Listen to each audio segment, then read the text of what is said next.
Good morning, my friends, on this beautiful Sunday morning. This is me, Robbie, from EasyIdioms.com, and today I'm bringing you another English idiomatic expression. English phrase, collocation, word combination, no matter what you call it, no matter how you refer to it, the nature of it remains the same. It's to be learned, memorized, and used, because it's going to make you a more fluent English speaker down the line. Namely, phrase in question is more often than not. And it's a very handy way of referring to something that is happening more frequently than something else. So basically, instead of saying more often or more frequently, you can say more often than not. It's 4 words instead of 2 words. It's going to make your speech a bit longer. It's going to give you a bit more time to think of something else to say, Therefore, in this instance, it works as a hesitation filler phrase. So let's think of some examples. More often than not, it has to be noted that this phrase can be used just as well in a beginning of a sentence as in its middle. You can basically begin your sentence with more often than not. You can actually start your point with saying these four words. More often than not, English speakers struggle with spoken fluency than with other aspects of the English language, such as reading, writing, and comprehension.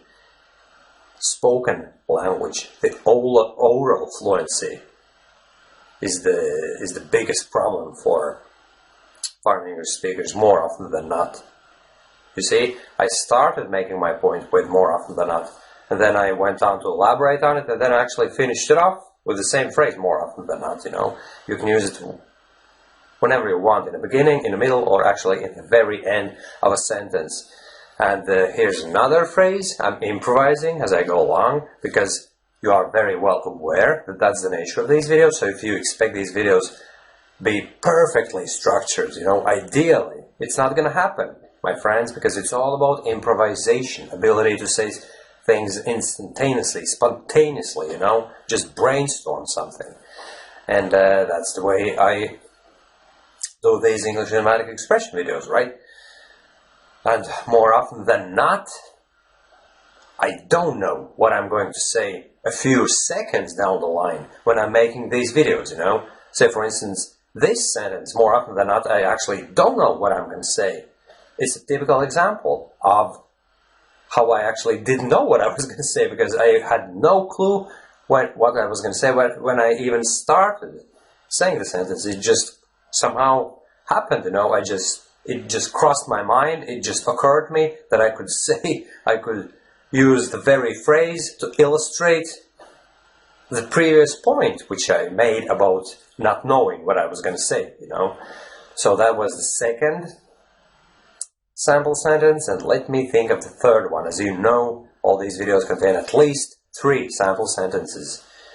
And more often than not, I actually have more sample sentences, not just those 3. 3 is the bare minimum. It's the minimum requirement I need to meet in order to finish the video and make a complete video on its own right and publish it online and on my blog, But more often than not, I actually give you more examples, 4 or 5 even, because I'm taking very good care of you guys. I'm taking good care of your fluency, and I know for a fact that more often than not, you are putting all this advice to very good use. Some of you might just watch the video and then forget about it, but I'm getting so many comments and emails on a daily basis thanking me for these videos and describing how you're actually taking action, that it just gladdens my heart, It's unbelievable feeling to be aware of the fact that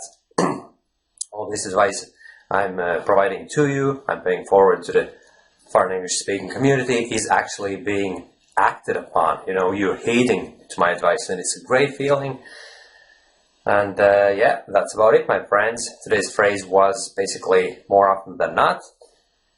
And I really, really hope that more often than not, you are using these phrases in your daily conversations, And this wasn't probably the best example, because it didn't kind of sound right, did it? More often than not, you're using these phrases in your conversations than not. Well, it didn't sound quite well, but you get the gist anyway. I think you got the overall picture on how to use this phrase. You basically use it whenever you want to describe a concept of some action taking place more frequently than something else, you know. If something happens most of the time, yeah, basically that would be the perfect description, you know. Most of the time is the same way as, is just the same as saying more often than not, but it's just that more often than not is a very handy phrase to use in your conversations. You can just stick it in between the sentences, in the middle of a sentence, in the beginning, in the end, doesn't really matter. Do as you see fit. Develop your ability to improvise, to speak spontaneously, and over time you will develop that gut feeling for correct English, where you actually instinctively feel when this or that particular phrase can be used, you know. So thanks for watching this video, my friends, and make sure to use this idiomatic expression in your daily conversations, and you'll see your fluency come along big time. Alright, take care and bye-bye.